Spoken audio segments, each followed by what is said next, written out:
Muy bien, muy buenos días. Ya estamos grabando esta sesión de la conferencia Experiencias educativas de estudiantes universitarias durante la COVID-19. Entonces es un tema muy actual. Vamos a iniciar con la presentación de las ponentes. Voy a leer brevemente su ficha curricular. Eh, Carla Alejandra Contreras Tinoco es doctora en Ciencias Sociales con especialidad en Antropología Social en CIESAS Occidente, México, maestra en Psicología Social por la Universidad Católica del Norte, Chile, profesora en la licenciatura de Psicología en el Centro Universitario de la Universidad de Guadalajara, miembro del grupo de trabajo Claxo, Luchas Antipatriarcales, Familias, Géneros, Diversidades y Ciudadanía. Es miembro del Grupo Iberoamericano de Investigación Mujeres, Conciliación y Corresponsabilidad Familiar, GIMCO, y las líneas de investigación de la doctora Contreras es Género y Subjetividades, Género y Violencias. Las direcciones electrónicas, su correo electrónico es carla.tinoco@academicos.udg.mx, que se lo compartirá después, y viene su código de ORCID.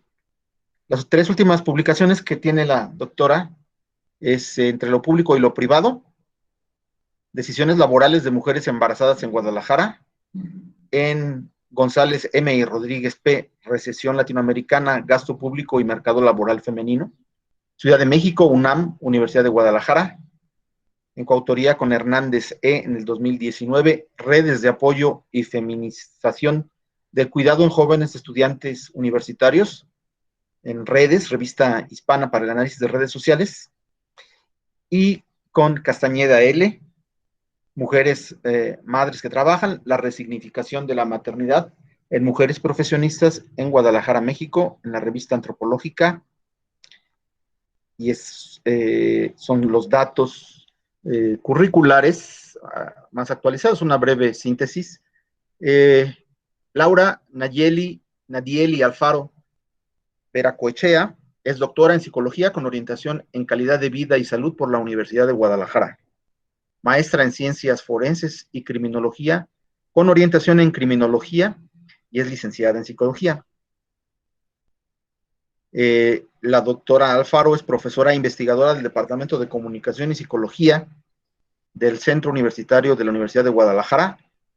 Ella es miembro del cuerpo académico UDG CA 1011, Psicología Social, Bienestar e Intersubjetividad. Sus líneas de investigación, factores psicosociales, emociones y construcción del bienestar, Universidad, Juventud y Bienestar, Poder, Intersubjetividad y Vida Cotidiana. Sus últimas tres publicaciones son en coautoría con Contreras K, Emociones asociadas con la sexualidad de jóvenes heterosexuales de entre 15 y 19 años, análisis a partir de la teoría fundamentada. En Olivia López y Rocío Enríquez, Emociones y Juventudes desde la perspectiva sociocultural de UNAM y TESO. Con Puente da Costa, Rubalcaba y Páez, Effects of Fear and of Crime and Subjective Well-Being, a Meta-Analytic Review en la Revista Europea de Psicología Aplicada para el Contexto Legal, España, y Basabe Pizarro, de Rivera Alfaro, González Burboa y Vera Calzareta, Celebración de la Comunidad Global e Identidad Global, Valores, Creencias y Emociones Trascendentes en Culturas Hispanoamericanas en la Revista Latinoamericana de Psicología Positiva de Chile. Muy bien, pues esas son nuestras ponentes, compañeras del seminario que expondrán el día de hoy. Adelante. Muchas gracias. Muchas gracias y buenos días a todas y a todos. Un gusto estar aquí presentando con la doctora Carla Contreras, quien es mi gurú. Ay, Laura. Bueno, buenos días. Pues estamos muy contentos de estar con ustedes, compartiéndoles lo que hemos estado pensando y trabajando acerca de experiencias educativas Voy a compartir la pantalla y bueno, ahí vamos a ir alternándonos la doctora Laura y yo para la presentación. Nada más preguntarles, ¿ahí se ve? Sí, se ve ya. Sí, se ve, nada más hay que iniciar presentación. Sí, sí, se ve. Según yo ya está iniciada. ¿Sí se ve iniciada? A ver, a lo Pero mejor no un se poco. podría ampliar en la modalidad de pantalla de presentación para que se vea un poco más amplio, pero ya está transmitiendo la imagen. A ver, espérenme.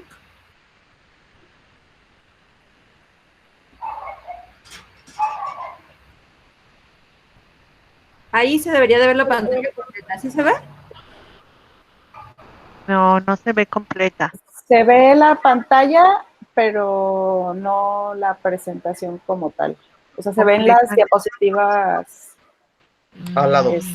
la barra de diapositivas se ven. Ahí voy, perdón por los inconvenientes, pero...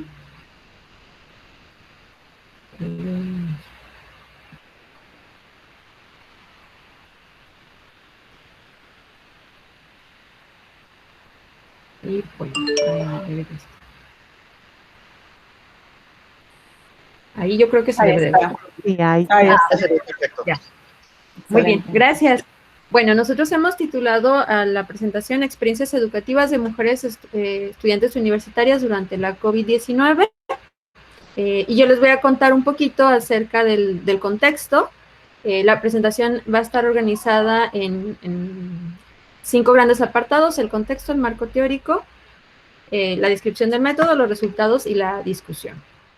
Y bueno, como todos sabemos, pues el año pasado, pues empezamos mundialmente a vivir el fenómeno del COVID y la reconfiguración que esto generó en muchos procesos laborales, sociales, interpersonales y educativos, ¿no? Particularmente en México, el primer caso de COVID detectado, o al menos ya oficializado, fue el 27 de febrero del 2020. Ahí, bueno, han ido emergiendo notas que dicen que estaba el virus desde antes y demás, pero bueno, no sabemos la veracidad de ello. Entonces, el primer caso detectado, oficializado, fue el 27 de febrero. Y en Jalisco, el 13 de marzo del 2020 se suspendieron clases presenciales a nivel medio superior y superior. Y bueno, se sabe que durante el 2020, pues un 8% de los estudiantes jaliscienses de educación media superior y superior abandonó la escuela. Estamos hablando de que cerca de 300,000 jóvenes estudiantes pues dejaron sus estudios en este periodo, ¿no? Una cifra pues mucho más alta que otros años y claramente asociada a las dificultades que conllevó el aprendizaje a distancia, ¿no? Y bueno, para nosotros es importante contarles por qué planteamos o por qué pensamos en estudiar mujeres. Y bueno, aquí tenemos 2 grandes argumentos. Uno es que para el Fondo de Naciones Unidas para la Infancia, la UNICEF, pues se señala que los grupos vulnerables, específicamente las mujeres, adolescentes y jóvenes, pues podrían verse particular y doblemente afectadas en el contexto de la pandemia, ¿no?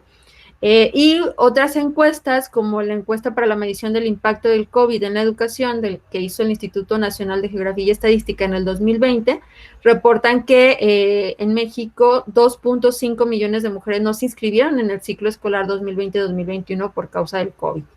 1.1 millones o por falta de recursos 1.4 millones. Entonces, bueno, como vemos, pues es una cifra muy alta la que ha abandonado, desertado la escuela, y vemos cómo particularmente pues las mujeres son un grupo que se ha visto paliado o atravesado por esto, y que bueno, ahí entran muchos elementos. Incluso la doctora Liliana y yo muy recientemente escribimos un texto sobre género y COVID, en el que hablamos de las circunstancias en las que las estudiantes pues volvieron a casa y las dobles o triples actividades que conllevó el regreso a casa pese a ser mujeres jóvenes y solteras, ¿no? Y bueno, de acuerdo a Pereira 2020, el aumento en las cifras de abandono educativo en el estado de Jalisco pues se debe a varias razones, ¿no? Una primera razón pues es que Jalisco desde antes de la pandemia, Jalisco, México, pues ya tenía un 30% de población que se encontraba en situación de pobreza y un 35% que se encontraba en situación de vulnerabilidad social, ¿no? Esto antes de la pandemia, ahora se desconocen, no hay cifras más actuales de pobreza o vulnerabilidad, pero pues se calcula que con el COVID ha aumentado porque sabemos que pues muchas pequeñas, medianas empresas han ido cerrando y pues también ha habido un problema económico importante derivado del COVID, ¿no? Una segunda razón para el abandono educativo de las y los jaliscienses, pues es la dificultad para acceder a la tecnología, ¿no? Para que se den una idea, pues me gustaría señalar que tan solo 6 de cada 10 hogares jaliscienses tenían internet antes de la contingencia, ¿no? O sea, esto que nosotros estamos pudiendo hacer de conectarnos y estar personas de distintos escenarios sin ningún problema comunicándonos, pues no es algo convencional, no es un privilegio que tenían 4 personas de cada 10 hogares, ¿no? Y se sabe que en las zonas rurales, pues la cifra asciende a un 26%, o sea, realmente estamos hablando de una cifra superior en las zonas rurales, ¿no? Y bueno, también había, desde antes de la pandemia, había una falta de apoyo económico en los hogares para que muchos estudiantes universitarios llevaran a cabo sus estudios, ¿no? Por ello, un 13% de los estudiantes habitualmente estudiaban y trabajaban para solventar los gastos derivados de la formación profesional. Sin embargo, muchos de estos estudiantes, de este 13%, pues se vieron enfrentados a varios retos, ¿no? Entre ellos que cerraron los sitios donde trabajaban, particularmente en Ocotlán, Jalisco, donde se llevó este estudio. Pues pasa mucho que los estudiantes trabajan en bares o trabajan en restaurantes de la ciudad o en hoteles, y bueno, pues sabemos que fue un sector en el que hubo una merma importante pues en la afluencia de personas, y esto generó pues el cierre de algunos y el despido de otros, de algunos sitios y el despido de algunos de sus trabajadores, ¿no? Y un cuarto punto, pues, está la carencia de recursos apropiados para el estudio. Un 26% de estudiantes de la UDG carecía de equipo de cómputo para realizar las actividades y tareas. Es decir, no tenían un equipo propio, y el resto, es decir, de ese 74%, había un 60% que compartía el equipo de cómputo con otros miembros de su casa. O sea, ya con esto nos estamos dando cuenta un poco de cómo es el contexto de estudio en el que ocurrió, en el que llegó esta idea de virtualizar las clases el 13 de marzo del 2020, ¿no? Les cuento también que, bueno, para elaborar esta ponencia y pues en miras a este trabajo, pues me di a la tarea de hacer algunas solicitudes de transparencia para preguntar específicamente la desagregación por centro universitario. La UDG hizo un estudio para hablar de cómo estaban las condiciones de uso y acceso a la tecnología. Y bueno, yo estuve tratando de indagar aquí en el centro universitario, con CTA, con la Coordinación de Psicología, otros sitios, y no hay una publicación relacionada a la desagregación por centro universitario. La Universidad de Guadalajara está conformada en centros temáticos y centros regionales, y como vemos, pues lo que nos está mostrando aquí es que las zonas rurales de Jalisco pues vivían una situación muy distinta en cuanto a uso y acceso a la tecnología a las zonas pues metropolitanas, ¿no? A la capital del estado de Jalisco. Sin embargo, esta solicitud de transparencia pues todavía no hay una respuesta de desagregación, y tampoco hay como datos oficiales publicados sobre cómo estaba Ocotlán, Jalisco, en cuanto al uso del equipo. Hubo una conferencia de prensa en la que se presentaron algunos datos preliminares por centro que no quedó grabada. Entonces, lo que yo me he encontrado pues son notas de periódico donde hablan de que efectivamente los estudiantes del centro universitario pues tenían cifras más altas que estas que estamos presentando, del 26% de estudiantes que carecía de equipo de cómputo. Entonces, bueno, solamente para señalar que esta realidad de un porcentaje que no tenía equipo de cómputo todavía es más pues preocupante o más desigual en las zonas rurales. Y bueno, pese al aumento del abandono escolar, existen estudiantes que decidieron continuar su formación. Esto pues, sabemos o imaginamos o hipotetizamos que no sin dificultades y complicaciones, y en algunos casos hasta rezago educativo, ¿no? En ese marco fue que pues nosotros nos interesamos por analizar las experiencias educativas de mujeres, particularmente estudiantes universitarias de la licenciatura de Psicología del Centro Universitario de La Ciénega. Y bueno, pues ahí le dejo la palabra a la doctora Laura. Muchas gracias, Carla. Bueno, en este trabajo nos planteamos para nuestro marco teórico dos campos o dos ejes principales. El primero es el del modelo educativo por competencias y el segundo es las estrategias de afrontamiento como consecuencia de los procesos de crisis y cambios. En cuanto al modelo por competencias, el modelo educativo por competencias, pues bueno, nosotros estamos partiendo del hecho de que la Universidad de Guadalajara y otras universidades de México y América Latina han adoptado el modelo de competencias profesionales como el modelo educativo, y esto surge a partir de un proyecto que se llama Alpha Tuning, en donde se crearon discusiones a raíz de las experiencias de este proyecto en universidades europeas y que las universidades latinoamericanas, ay, perdón, No. Que las universidades europeas tenían como objetivo desarrollar perfiles profesionales a base de competencias genéricas y referentes a distintas áreas de estudio, y este modelo luego pues interesó a distintos instituciones y organizaciones educativas de América Latina, y pues actualmente es el modelo que la Universidad de Guadalajara ha adoptado, ¿no?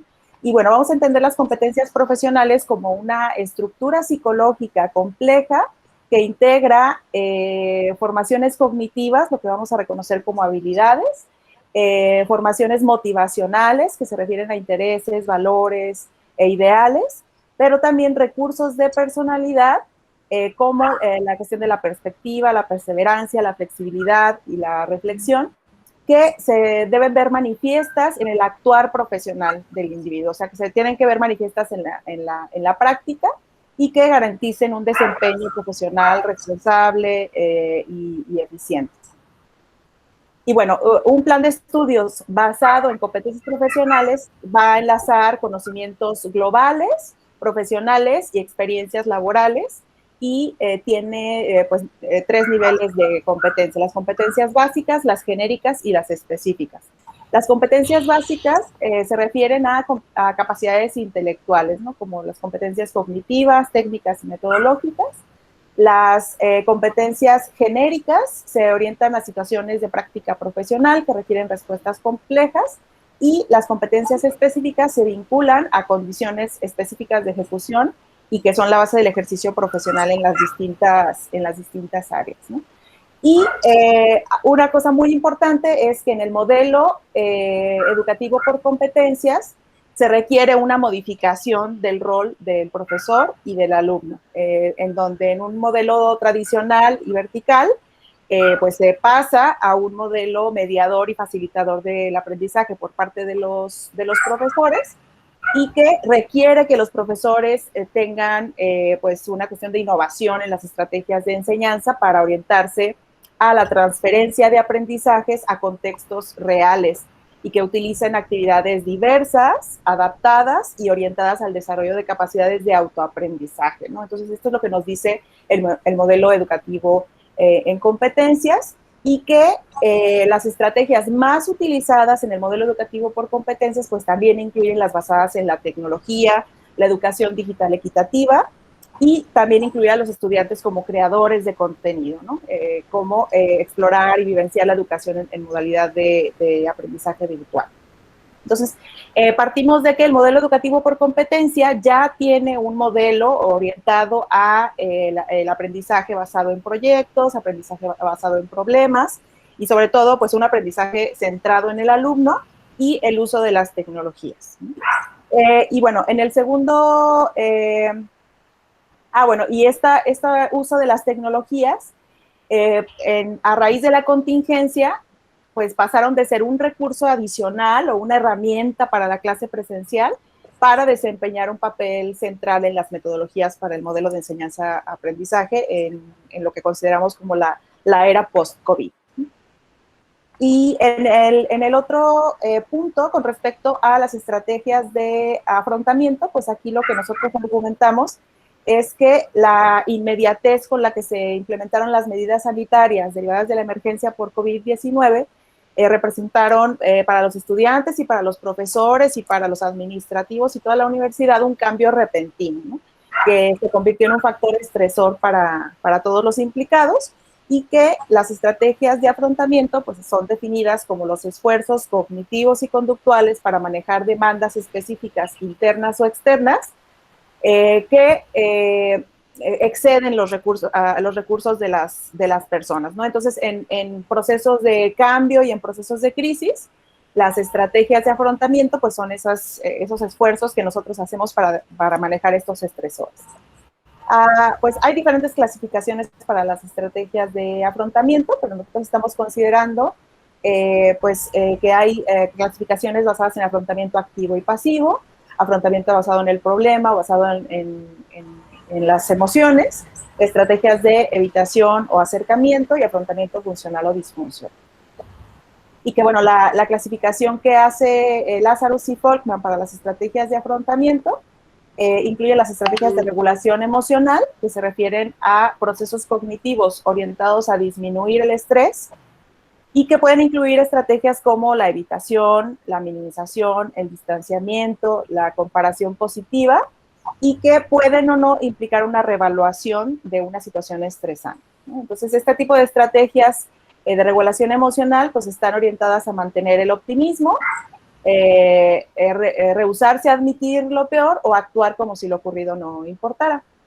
Y las estrategias de afrontamiento en resolución de problemas se orientan a, bueno, desde definir el problema, generar soluciones alternativas, hacer un balance de las alternativas en términos de coste-beneficio, elegir las alternativas y pues tener las consecuencias, ¿no? Los recursos de afrontamiento se refieren a los caminos que se utilizan para contrarrestar las demandas, y estos pueden ser recursos materiales o propiedades de la persona, o pueden ser recursos externos o ambientales. Y ahorita vamos a ver ya en los resultados cómo nosotros identificamos diferentes recursos y estrategias de afrontamiento que emplearon los estudiantes, o más bien las mujeres estudiantes, para enfrentarse a los distintos retos y situaciones derivadas de la contingencia sanitaria. Listo, Carla. ¿Listo, Laura? Sí, ¿verdad?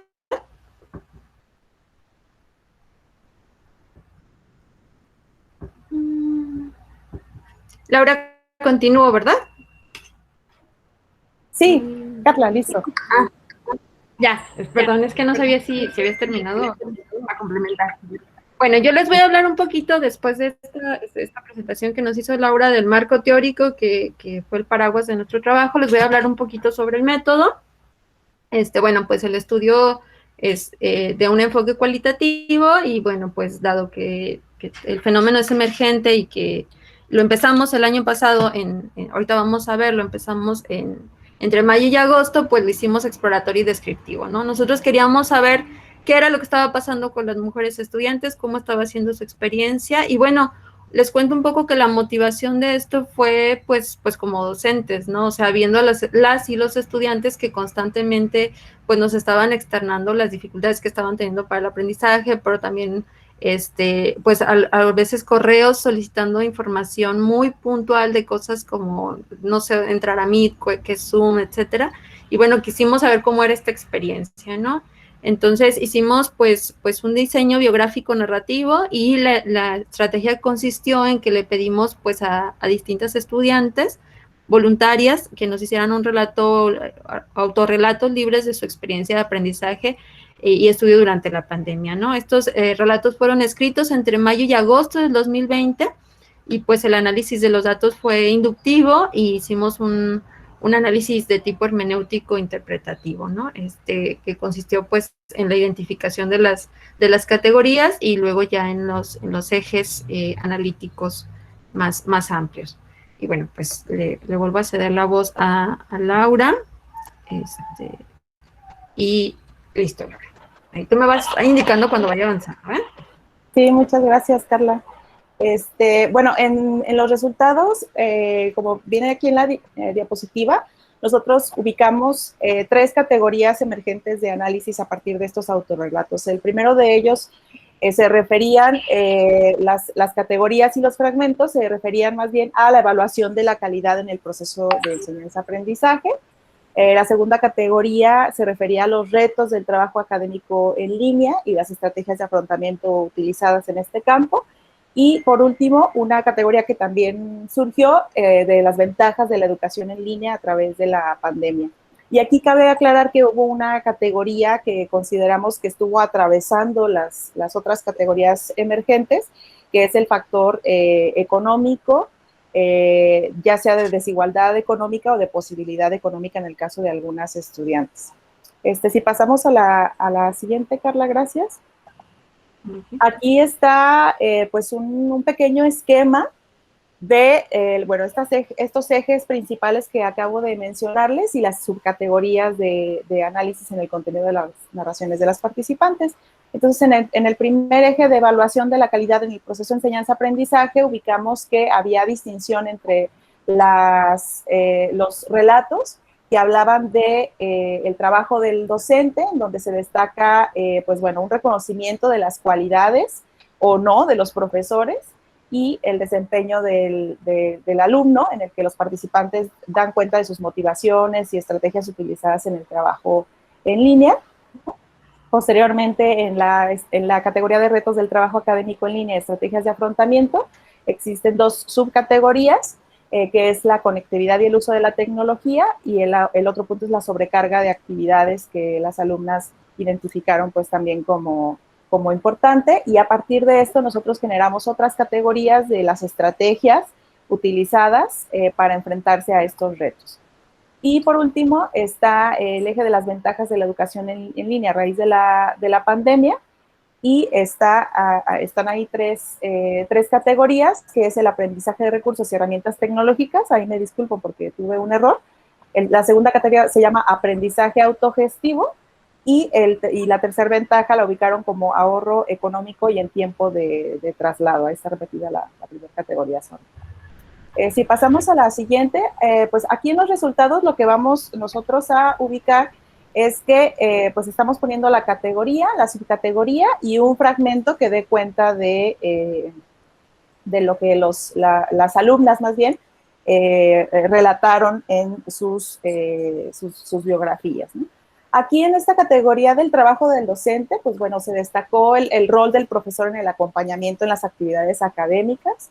Algunos estudiantes pues hablaron de que el trabajo a distancia fue algo que pues, no eligieron, pero que valoran el acompañamiento de los profesores, y que lo hagan pues sin el riesgo de contraer la enfermedad por COVID. Otro punto es que las estudiantes ubicaron que los profesores tampoco estaban preparados para impartir los cursos a distancia, y algunos reconocen el esfuerzo que hicieron para adaptar para adaptar y dar continuidad al proceso de enseñanza, aprendizaje a distancia, pero que no todos los profesores se comprometen del mismo modo con este proceso, ¿no? Entonces, luego había una distinción de las alumnas entre los profesores que los ubicaban como los profesores estrictos, pero que son los que a final de cuentas buscaron seguir aportando mediante tareas o diferentes actividades, se adaptaron como mejor a la parte de la educación en línea, y que los profesores considerados como los no estrictos en las clases presenciales, pues lo que optaron fue por dejar tareas y no profundizar en las explicaciones de los contenidos, ¿no? Entonces, pues se refiere a que los primeros dan un mayor acompañamiento académico y los segundos no. Y otro aspecto es que algunos profesores, algo que resaltó, que algunos profesores no están considerando las particularidades o las diferencias entre la enseñanza presencial y la virtual, y que muchos profesores estaban tardando en responder a los cuestionamientos o a las dudas de los profesores, y se vio impedida la comunicación fluida entre estudiantes y profesores. Otro aspecto fue la poca claridad de las instrucciones o indicaciones que podían dar los profesores.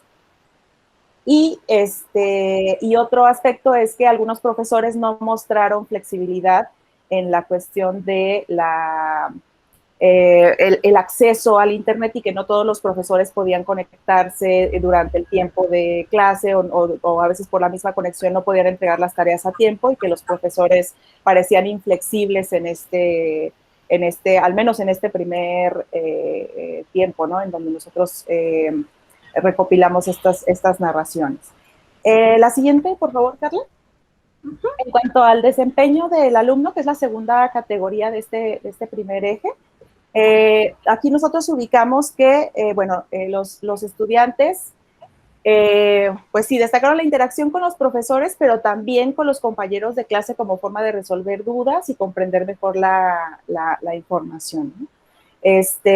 Otro aspecto es que los estudiantes requieren una necesidad constante de reafirmar si están realizando las actividades de manera correcta y que dificultó el aprendizaje no poder plantear las dudas en el momento y no saber si estaba haciendo las cosas bien, y entonces terminan como con una sensación de que no están comprendiendo y que no saben si están haciendo las cosas de la mejor manera, ¿no? Esto fue como lo más saliente en esta categoría del desempeño de los alumnos o la percepción que tienen los alumnos sobre su propio desempeño. La siguiente, Carla, por favor. En el siguiente eje, que es con respecto a los retos del trabajo académico en línea y las estrategias de afrontamiento, pues bueno, en la primera categoría ubicamos que los estudiantes ubicaron a las tecnologías y a la conectividad como el aspecto que más impacto tuvo en su experiencia de aprendizaje, pues a raíz de la contingencia sanitaria, ¿no? Esto fue particularmente importante porque, bueno, en muchas historias las estudiantes no contaban con internet porque, pues, bueno, vienen de zonas rurales o de poblaciones en donde aún no existe la fibra óptica ni la señal de internet adecuada, y que el hecho de conectar internet en casa significó un costo económico importante para la familia, ¿no? Y un gasto extra. Y aparte, pues, por lo mismo, también había un tiempo de espera para la conexión técnica del internet en casa, o sea, por la misma contingencia, estaban tardando más en hacer conexiones, entonces perdieron algunas semanas de clase, ¿no? Y otro aspecto es que aun cuando tuvieran internet, la calidad y la estabilidad del internet no era siempre la más adecuada, ¿no? Porque pues había muchas, bueno, todavía hay, no sé en las zonas donde ustedes residan, pero aquí en la zona de la Ciénega hay muchas caídas de internet, el internet no es estable y pues hay interferencias, se cortan las videollamadas y entonces eso representó un distractor constante para las estudiantes. Y que pues eso fue algo que bueno, fue atravesado por aspectos económicos, pero también por la calidad del internet en la zona. Y algo que nos llamó la atención es que una de las estrategias que tomaron las estudiantes fue la estrategia de la búsqueda de apoyo social, ¿no? Y entonces, en algunos casos donde había en una sola casa que había que compartir la computadora con 3 hermanos o con las personas o sea, 3 o 4 personas dentro de la misma casa, pues entonces luego buscaban de ir a la casa de alguna vecina o buscaban ir a la casa de alguna tía que les permitiera hacer el uso del equipo y de la conexión a internet, para poder llevar como al día sus actividades de clase. Pero que incluso algunas jóvenes que nosotros notamos que de manera muy reflexiva estaban empatizando con situaciones de compañeros de clase que dicen, bueno, pues es que mi internet está medio malo, pero al menos tengo internet porque yo sé de otros compañeros que no tienen computadora, no tienen internet en casa, y entonces están como bien conscientes de las desigualdades en términos económicos y de conexión. Y sobre todo pues también del uso de la tecnología como retos pues para la educación en línea, ¿no? Si quieres, continuamos con la siguiente, con la siguiente, por el siguiente eje. No, más bien es el mismo eje, pero la segunda categoría de este eje es la sobrecarga de actividades, y que creo que esta es la categoría en donde más teníamos nosotros contenido, y las diferentes narraciones daban cuenta de que tenían una sobrecarga de actividades, de tareas, de participaciones en foros, y que pues eso les causó hasta de inconformidad y disgusto, porque no veían un propósito claro en las diferentes actividades que se les estaban dejando, ¿no?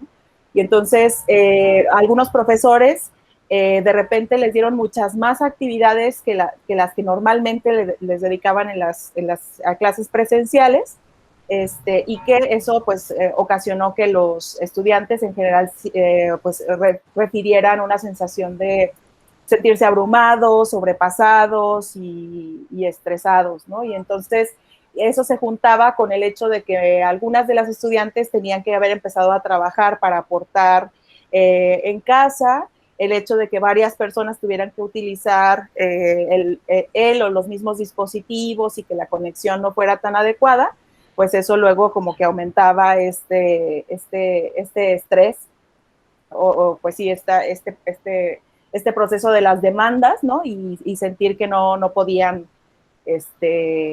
superarlas, ¿no? Y pues para esto también nosotros ubicamos que, de acuerdo a esta sobrecarga de actividades, los alumnos utilizaron básicamente dos estrategias, ¿no? Uno es la parte de la organización del tiempo, y la otra es lo de llegar a acuerdos en la familia, ¿no? Y esta parte de los acuerdos de la familia fue interesante porque era más que también el uso compartido de los dispositivos, era también el trabajo en casa, los quehaceres domésticos, y cuestiones que también aquí, en el caso de las mujeres, pues surgieron algunas narraciones en donde, bueno, ya al volver a casa, pues esperaba que ellas se incorporaran al quehacer doméstico y a otras cosas que a lo mejor a los hermanos y a otros miembros de la familia no se les pedía, ¿no?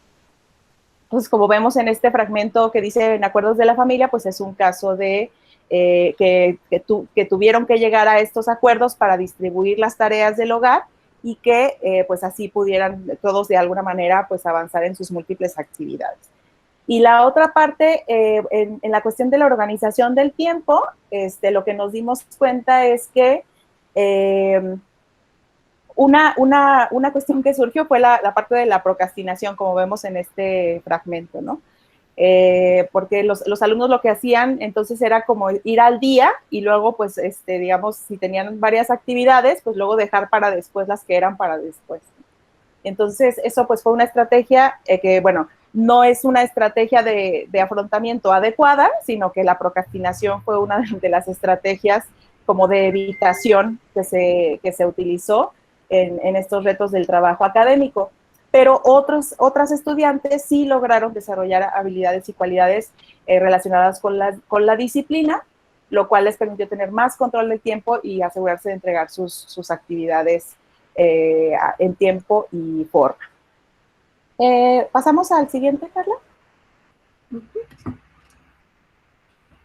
Y bueno, ya este último eje, que se refiere a las ventajas de la educación en línea a raíz de la pandemia, pues tiene tres subcategorías, ¿no? El aprendizaje de recursos y herramientas tecnológicas, el aprendizaje autogestivo y el ahorro económico y en tiempo de traslado. En cuanto al primero, el aprendizaje de recursos y herramientas tecnológicas, pues las alumnas lograron identificar y manifestar lo rápido que aprendieron el uso de las distintas aplicaciones, software, herramientas tecnológicas para continuar con su aprendizaje.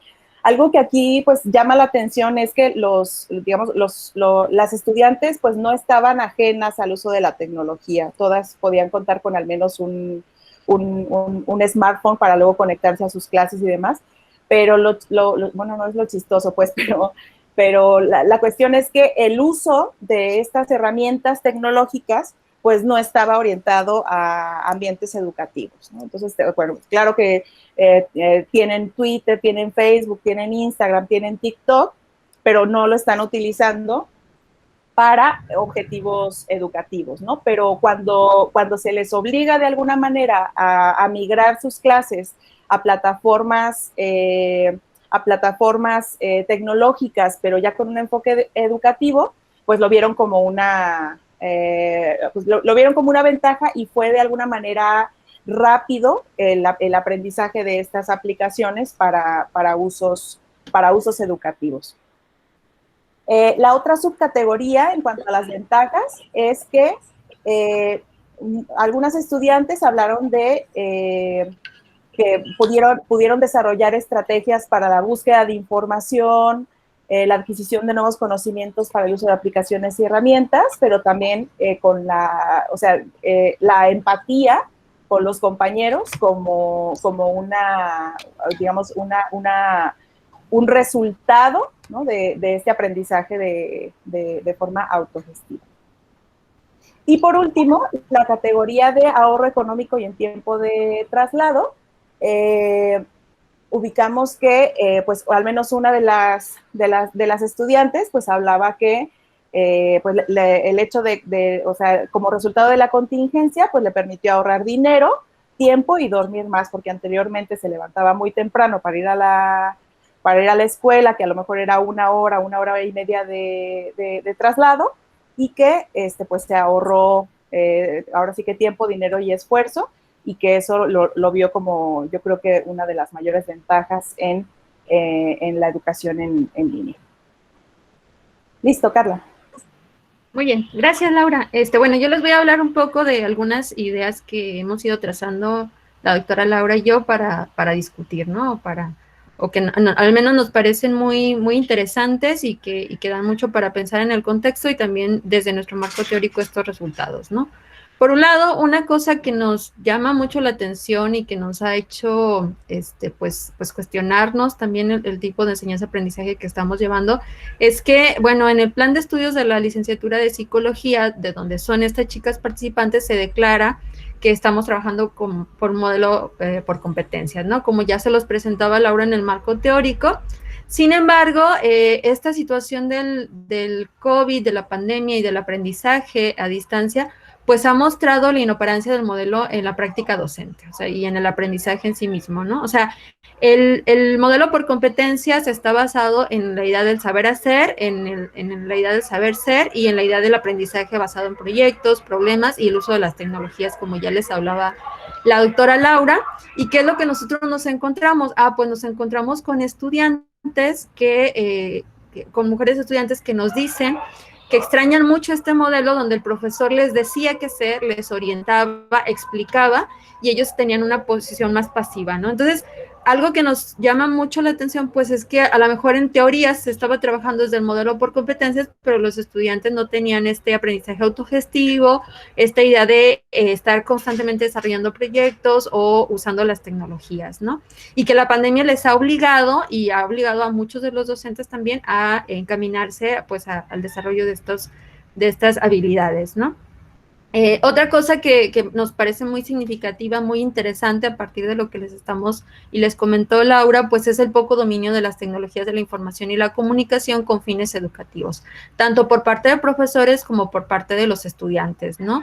Vemos que los estudiantes efectivamente usaban las redes sociales digitales, saben hacer todo el tiempo TikToks o Facebook o otras redes, pero no para usos con fines educativos, ¿no?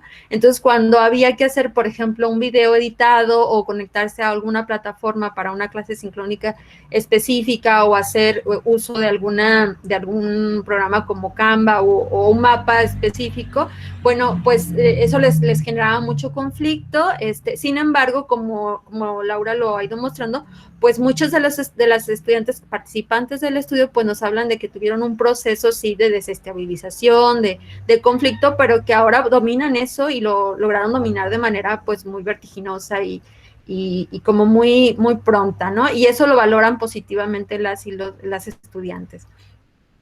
Otra cosa que pues creemos que es importante para la discusión, pues es el asunto de las desigualdades económicas y tecnológicas, ¿no? Como les mostraba Laura, pues nuestros resultados están atravesados, todas las categorías que mostraron por el aspecto económico, ¿no? Y al inicio, por eso para mí era tan importante hablar de la contextualización de cómo estaba Jalisco en cuanto a pobreza, en cuanto a vulnerabilidad social, cómo había estudiantes que estudiaban y trabajaban y cómo esto pues sí nos habla de desigualdades económicas. Y pues las tecnológicas también, ¿no? Que son ejes que atraviesan todas las categorías e imponen complejidades particulares para el aprendizaje a distancia. O sea, vemos estudiantes y algo que nos estaban compartiendo en los autorrelatos, pues era este asunto de las tensiones que vivían a veces con sus hermanos por quién iba a usar la computadora, en qué tiempos, cómo se iban a distribuir el uso del celular.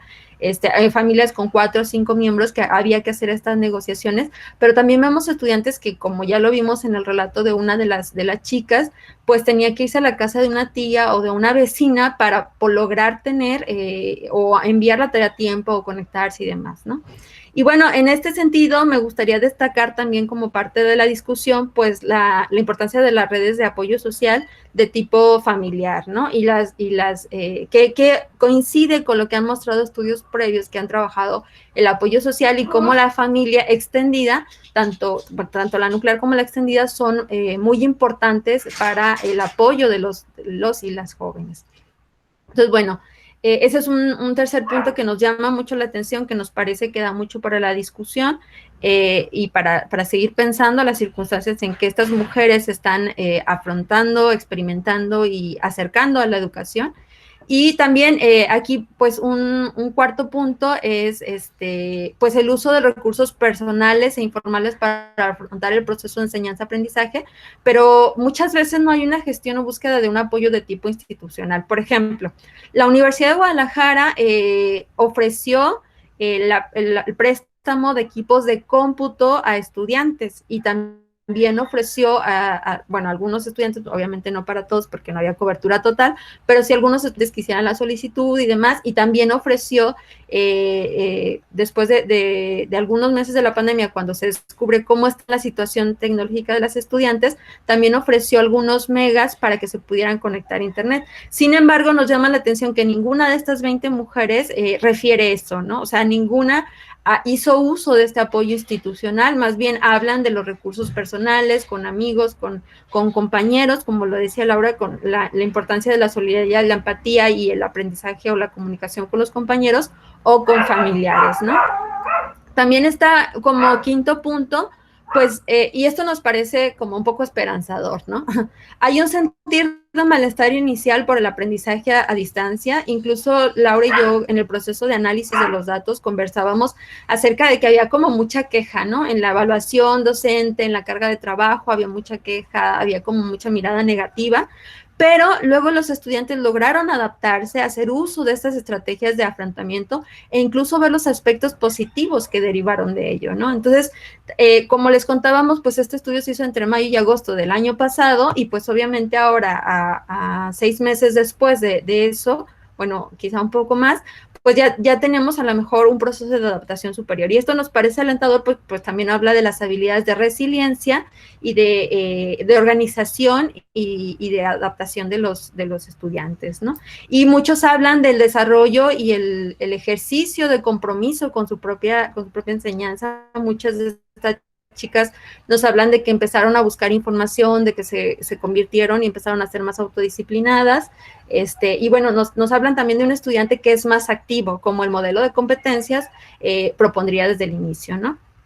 Y bueno, un punto aquí importante como sexto y último, como última clave que me gustaría problematizar, pues es esto que nos mencionaba la doctora Laura en el ahorro de los tiempos de traslado y económicos. Y bueno, no podríamos entender esto si no entendemos que el Centro Universitario de la Ciénega, que se encuentra en la ciudad de Ocotlán, Jalisco, pues es un centro regional que está constituido principalmente por un grupo de estudiantes migrantes de otros pueblos cercanos a Ocotlán, ya sea de aquí mismo de Jalisco, de Michoacán, que muchas veces vienen a la ciudad a vivir y estudian y trabajan en la ciudad, pero muchas veces van y vienen. O sea, hay estudiantes que hacían 1 hora para llegar a la escuela y 1 hora de regreso hacia sus hogares. Entonces, en ese sentido, pues para muchos estudiantes ha resultado pues provechoso y ventajoso el ahorrar estos tiempos de traslado y también comporta un ahorro económico, ¿no? Entonces, bueno, esto también como para matizar y mostrar cómo la experiencia educativa pues ha sido diversa, ha sido imbricada y no todos, pues se sitúan en esta idea de lo negativo de la experiencia. Hay muchos que hablan y logran encontrar los elementos positivos de este proceso de aprendizaje a distancia. Y bueno, pues ya con esto terminaríamos. Muchas gracias y pues vamos a quedar atentos a cualquier comentario de parte de ustedes.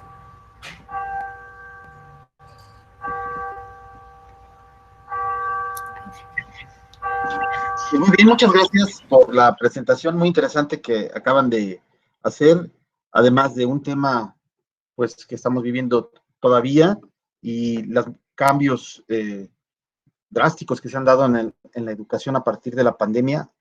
En la UAM le llaman el periodo emergente de educación, están en el periodo emergente y bueno, creo que ustedes nos han transmitido muy bien pues varias condiciones y efectos que ha tenido en las estudiantes mujeres el hecho de tomar las clases en línea, ventajas y desventajas y todos estos factores muy interesantes que pues estamos experimentando en todos los niveles educativos de México y otros países, ¿no?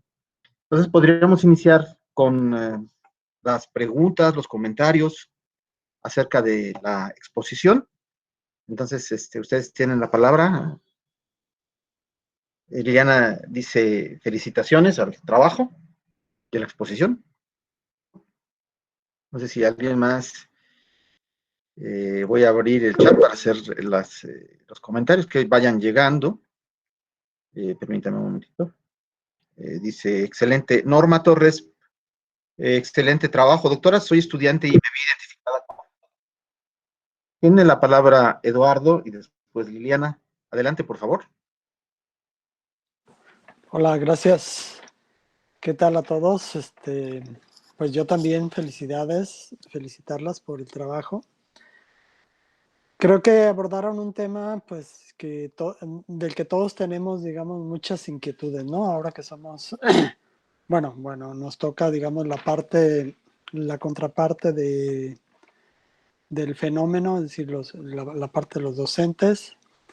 Yo, pues, por supuesto, prácticamente he tenido, digamos, la inquietud de saber más acerca de cómo la pasan, cómo sortean de alguna manera todas estas cuestiones los alumnos, y entiende uno, bueno, pues que tienes algunos alumnos y otros no, y probablemente sabes de que se debe pues sobre todo a dificultades, bueno, técnicas, a todo este proceso de traslado, de migración de un sistema al otro, ¿no? Pero digo, hay fenómenos que me han llamado mucho la atención, como por ejemplo este asunto de cómo el espacio educativo también es un espacio estructurante de la vida, ¿no? Es decir, el hecho de que los alumnos vayan a la escuela y tengan y dediquen ahí un tiempo a, bueno, a actividades que ya saben, o sea, ya están en la agenda de alguna manera de su vida, pues eso produce de alguna manera pues una forma de llevar a cabo de vivir la vida y de llevar a cabo las actividades. Y creo que esta migración, digamos, a la modalidad virtual rompe eso. Y rompe, vamos, todas las esferas empiezan a mezclarse y a combinarse, los tiempos de trabajo también. Yo, por ejemplo, tengo estudiantes que están tomando la clase, pero también están trabajando al mismo tiempo. Y yo digo, bueno, ¿qué no se supone que tú trabajabas en un turno y estudiabas en el otro? Ah, no, en el turno, en la hora de la clase, están ahí trabajando, ¿no? Entonces, bueno, pues felicitarles. Yo les quiero comentar que estamos justamente empezando a distribuir un formulario con una encuesta que es muy parecida, realmente como que tenemos las mismas preguntas. Se los voy a dejar aquí en el chat por si alguien quiere pues compartirlo por ahí. Y me gustaría que después pudiéramos de alguna manera, pues, bueno, comparar los datos. Yo lo voy a hacer más desde una perspectiva más cuantitativa, es decir, no a través de entrevistas, sino ya un cuestionario muy estructurado, etcétera.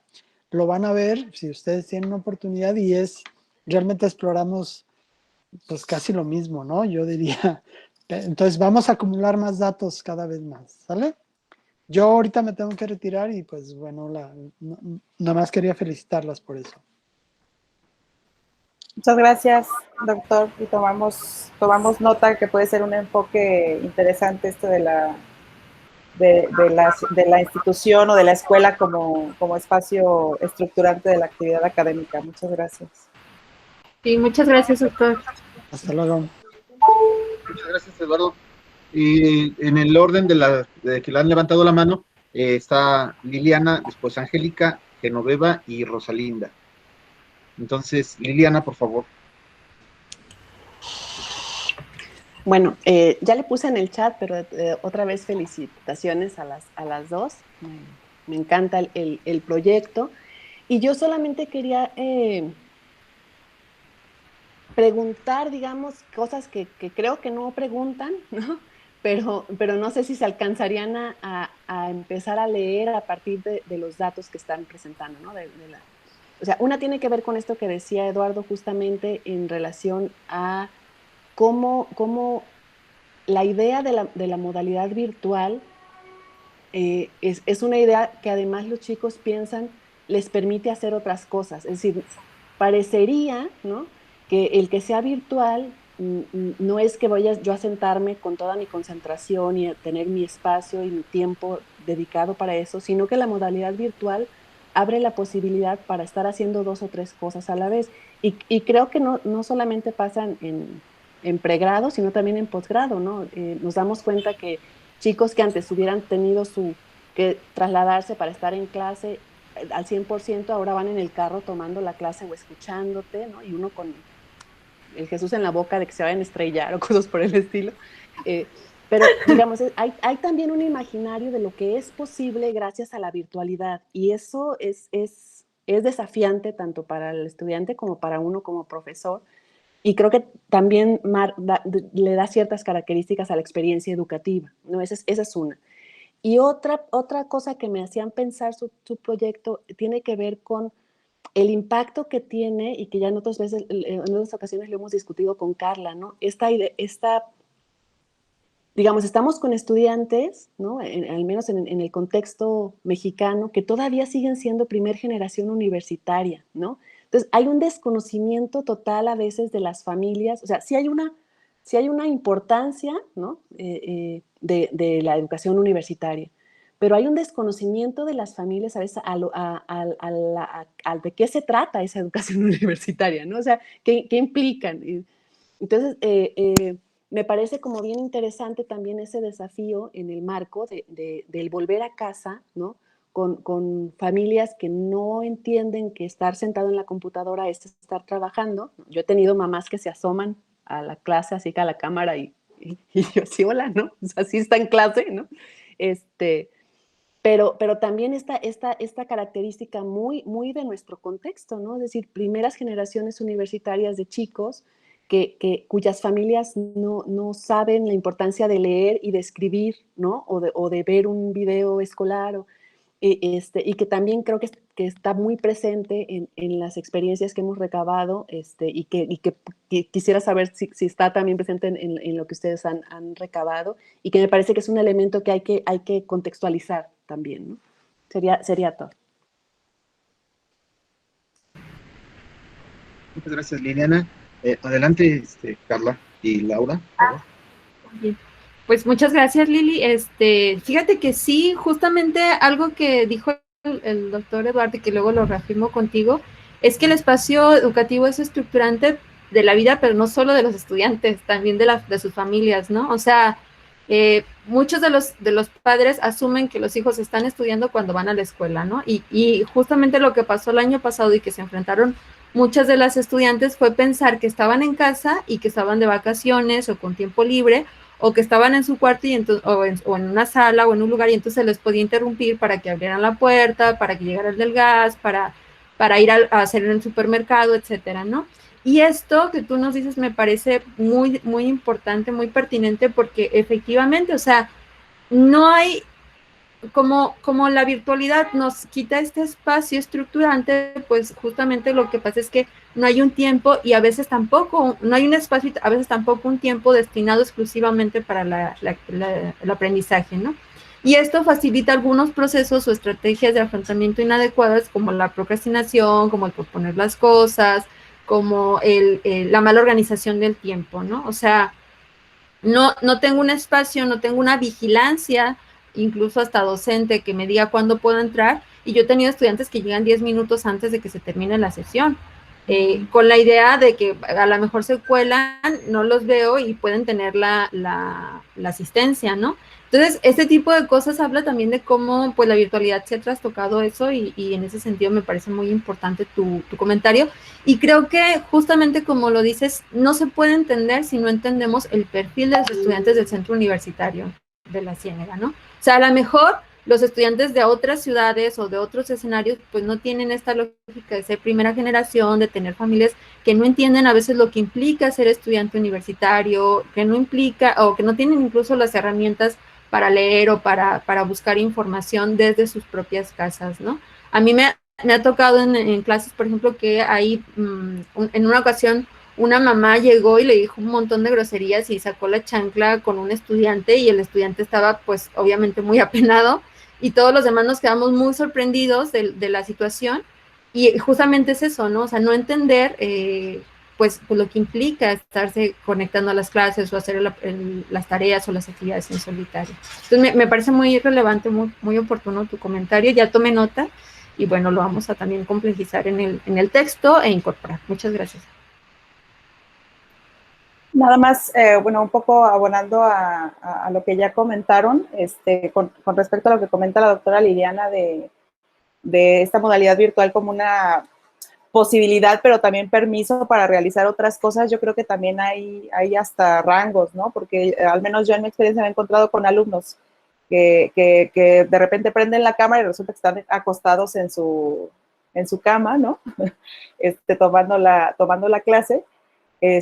Pero también me he encontrado con alumnos que a lo mejor están trabajando en un torno o que están trabajando en diferentes espacios, y ya abundando, profundizando un poco más, resulta que han tenido que tomar 2 o 3 trabajos para apoyar a la economía familiar. Entonces, en algunos casos, ¿no? O sea, pareciera que sí es esta parte como de la libertad de poder realizar otras cosas, pero en muchos otros casos, pues más que libertad es la necesidad, ¿no?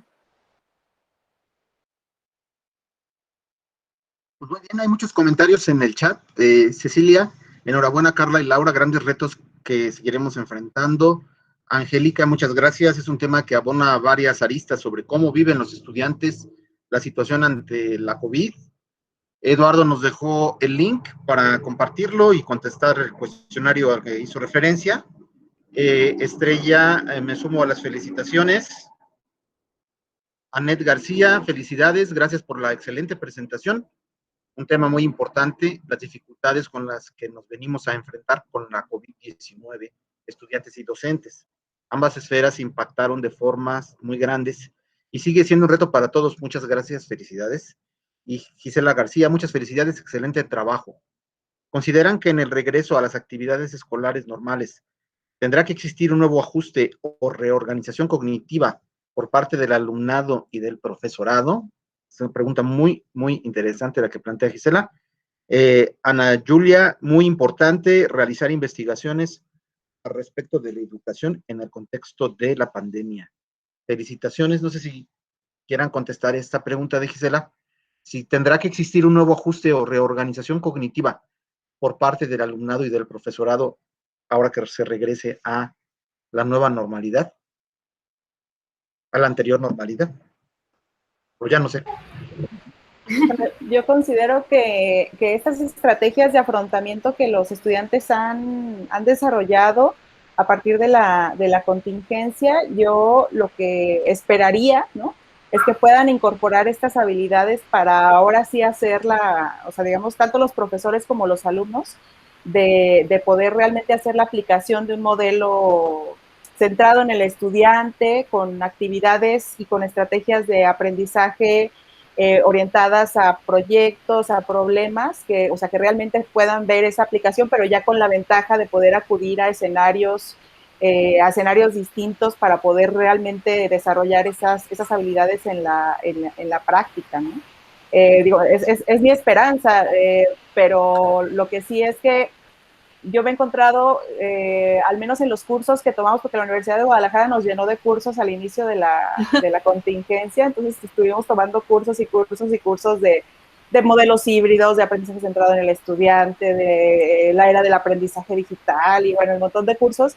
Y yo escuchaba, o sea, no nada más a uno o dos profesores, sino en cada curso, luego no faltaba el profesor que decía, bueno, pero pues es que pues ya, o sea, digamos, como para qué aprender esto si ya cuando regresemos a clases, pues vamos a seguir como antes, ¿no?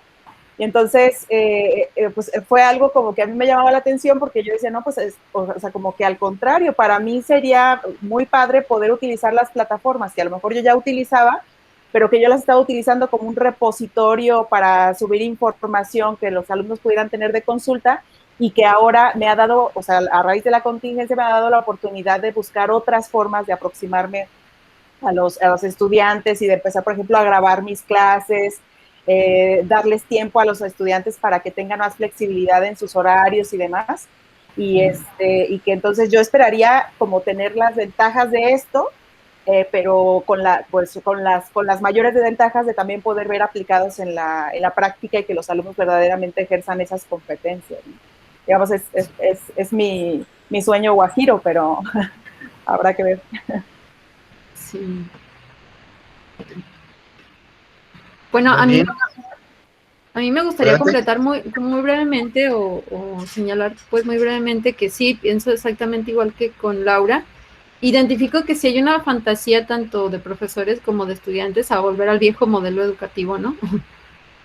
O sea, como pensando que volver a las aulas o volver al espacio físico va a implicar volver a las estrategias de enseñanza-aprendizaje que se tenían, ¿no?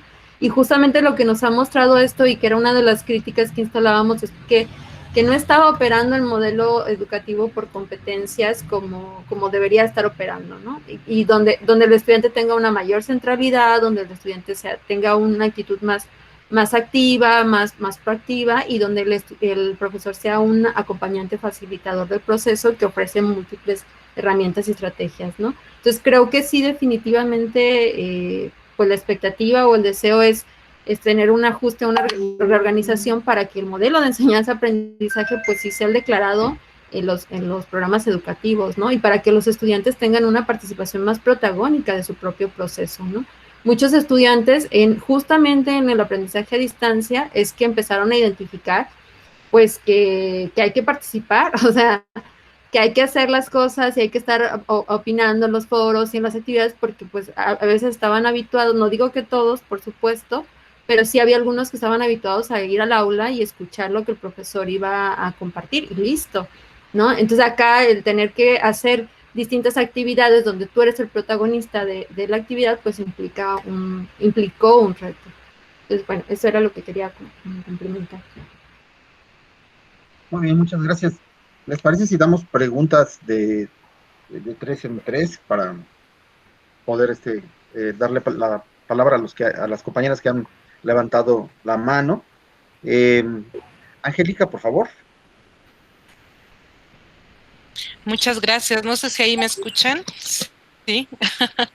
Gracias. Pues miren, la verdad ha sido uno de los temas cuando lo vi, me interesó bastante porque creo que todos estamos bajo esta línea, ¿no? Buscando respuestas en función de cómo las y los estudiantes están afrontando el tema de la COVID, ¿no? Ahora que pensábamos mucho en estas tensiones y en estos momentos también, pues de grandes desafíos, nos lleva como a centrar la atención hacia ellos y de tratar de empatizar sobre las propias experiencias experiencias que están teniendo, que son tan diversas, y que ahora que ustedes centraban la atención al señalar que provienen bastantes de ellos de contextos rurales, ¿no? En donde la señal de internet, el uso de alguna plataforma, pues viene siendo pues algo extraordinario, algo que no está en sus posibilidades de acceso, y eso recrudece bastante el tratar de hablar sobre este tema. Entonces, a mí me ha encantado, ¿no? Me asocia mucho con lo que ahorita estoy trabajando en campo,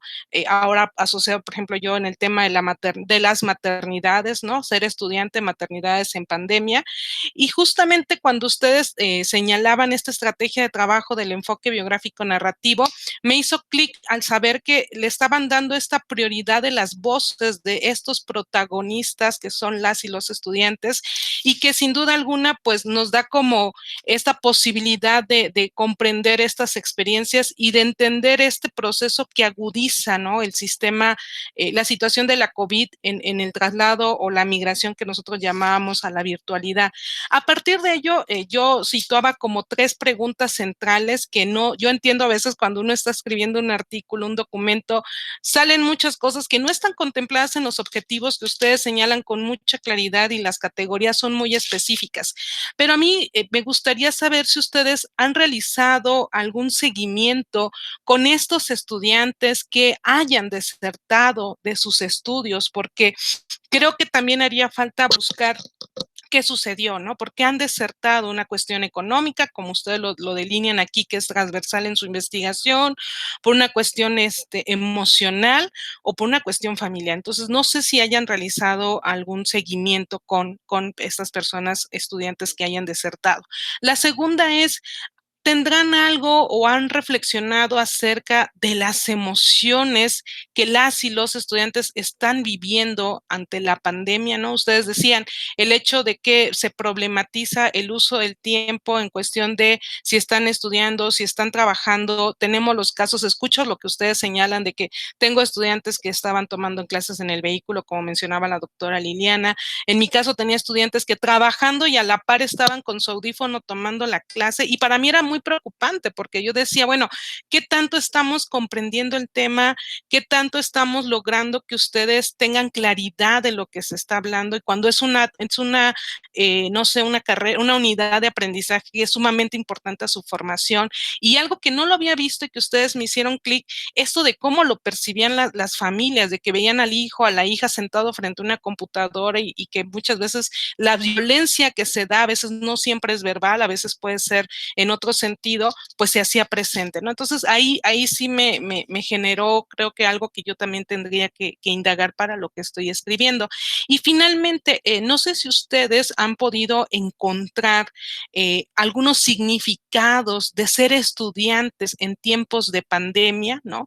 En caso muy particular, yo encontraba casos de mis estudiantes que habían perdido como la identidad ya profesional, porque ellos decían, bueno, es que no entiendo como para qué estoy estudiando esto si ahora no encuentro la aplicabilidad, ¿no? O cuando hacíamos el tema de lo que es la investigación, el trasladarnos del campo a la virtualidad también fue un cambio rotundo para ellos. Entonces, esas son como las 3 áreas que me gustaría saber si se tienen en cuenta, o si podemos otros continuar como indagando, sabiendo que, bueno, las aristas en este estudio de la educación en tiempos de COVID, pues nos va a dar pues muchísimas vertientes, ¿no? Muchas entradas, muchas salidas y muchas discusiones que qué bueno que se están presentando, y que nos permitan sobre todo visibilizar estas acciones que están retomando desde diferentes contextos donde estamos. Ustedes caso Guadalajara, yo caso Tlaxcala, y seguramente en otros lugares. Muchísimas gracias. Muy bien, bueno, si quieren damos paso a una segunda pregunta. Fueron bastantes y muy interesantes los planteamientos que hace Angélica. Genoveva, por favor. Hola, ¿cómo están? Pues me uno a las felicitaciones. Y bueno, quiero hacer, como reforzar esta pregunta de qué tanto vamos a tener una deserción y las razones por las que se van a tener una deserción. Y comentarles que de dos como antecedentes, de 2 investigaciones que que hice, una ya hace tiempo y otra que acabo de hacer y que puede ser interesante, ¿no? Hace, pues a lo mejor unos 8 años, hicimos, el TEC tenía una prepa en línea que era para sectores populares, prepa TEC. Y entonces era totalmente un sistema asincrónico, ¿no? Totalmente en una plataforma y demás. Y entonces, pues se detectó que en ciertos momentos de los semestres, del avance de los muchachos, que era, como digo, en prepa, pues de plano era como momentos claves para la deserción, ¿no? Entonces hicimos un estudio de, con entrevistas, entrevistas semiestructuradas a la gente que se iba y a la gente que lograba, ¿no? Y entonces apuntalar este hallazgo que ustedes tienen, porque fue el mismo hallazgo que nosotros tuvimos. O sea, había como materias específicas donde se atoraban. Era matemáticas y física. Entonces, la parte fundamental de quienes, un poco, quienes logran remontar y quienes ya desertan, ¿no? O sea, esa era como la pregunta de investigación. Y entonces, esto que ustedes apuntan de las redes familiares de apoyo, o sea, fue el hallazgo que nosotros tuvimos en aquel entonces. Bueno, nosotros mis alumnos, ¿no? Yo nada más los ayudé. Siempre había, o sea, para estas, que eran como las materias embudo del programa, siempre había de los que habían, digamos, logrado remontar el obstáculo, siempre había un pariente que era del poli, que estudiaba ingeniería y que presencialmente les había ido a explicar los contenidos que en la plataforma estaban, pero que no se entendía, no había suficiente claridad, ¿no? Y ese es uno de los hallazgos. Y en cuanto al género, o sea, porque pues detectamos de todo, pues tenía que ver con que las chicas de los sectores populares pues tenían amoríos y se embarazaban y tenían que abandonar el estudio por haber tenido un chiquito, ¿no? Eso tiene 8 años, ¿no? O sea, pero sí apuntalar como ese hallazgo de la importancia de las redes familiares de apoyo, ¿no? Eso es fundamental, sobre todo cuando te tropiezas, ¿no? Y luego, hace semana y media, fuimos a, no puedo compartirles a detalle las localidades, pero fuimos porque pues, pusimos una cláusula de confidencialidad, pero lo voy a comentar en general, porque eso tiene que ver con COVID, ¿no? Con sus hallazgos sobre COVID y que creo que pueden ser pues, interesantes como ver, porque en el estudio que estábamos haciendo lo fuimos a hacer al campo de sinaloense, entonces estuvimos sobre todo en ejidos, y entonces era un estudio global, pero había para empezar, entrevistas a profesores y profesoras, y un área así como específica de qué había pasado, ¿no? Con la virtualidad de sus clases, ¿no? Y entonces entrevistamos desde educadoras hasta profesores de secundaria, esto es como a los otros sectores. Y era fundamental algo que ustedes han mencionado, como para decirles que pues, esos hallazgos como que sí tienen mucho que ver. Los niños, para empezar, si no había internet en el ejido, pues las cosas se venían abajo, ¿no? Pero, ¿por qué? Porque aunque en efecto la familia o el niño contaba con un smartphone, porque pues estamos hablando de una tecnología que de manera generalizada existe, ¿no? Existe en las familias, incluso en las familias pobres, es decir, al menos hay un smartphone. Pero el problema era que pues no hay internet, entonces no podían financiar los papás con datos, ¿no? Porque se necesitaban datos que los niños pudieran acceder a esto, ¿no? Pero hay un aspecto interesante. Los maestros nos reportaron que había habido como un aprendizaje, ¿no? A lo largo de la pandemia, y que digamos que más recientemente sí habían podido los niños acceder, como que sí se habían interesado más, pero en primaria. Porque en secundaria el problema era terrible, o sea, el problema del rezago en el campo, de lo que va a pasar en educación secundaria, es una cosa impresionante. Comentaban que ya a estas alturas habían desertado el 50% de todos los alumnos de las secundarias, ¿no? O sea, ya no. Y los muchachos se habían, por supuesto, incorporado al trabajo agrícola, ¿no? O sea, como que para complementar, pero sobre todo era la desesperación de no tener a quién preguntarle las dudas, ¿no? Entonces, que en cambio, digamos, en el esquema tanto de preescolar como en el esquema de primaria, pues sí había un hermano, por ejemplo, un hermano mayor que ya había pasado por la primaria y de alguna manera resolvía, aunque los padres fueran analfabetas, digamos, los hermanos o los vecinos, o en ese, sí podía haber esta red de apoyo, pero el problema era, por supuesto, ya en el nivel de secundaria, porque los conocimientos pues superaban a lo que podía estar, digamos, apoyando la red familiar, ¿no? Y entonces, sí es como muy, muy interesante. Y luego, ¿qué era lo que a mí, qué es lo que me tocó observar, ¿no? Aquellas familias que tenían un poco más de recursos, les pagaban a las profesoras, porque pues, así me tocó entrevistarlas, sesiones presenciales, ¿no? Pero un poco lo que decía el profesor antes, ¿no? De que la primaria estructura las vidas cotidianas. Entonces, estaba la profesora de preescolar, sacaban como las mesas de su comedor y tenía como 4 chiquitos de preescolar así en su mesa, y ella presencialmente pues les estaba dando como las lecciones de, ¿no? Y entonces, y no fue solamente ella, ¿no? Sino como son maestras que viven en el ejido,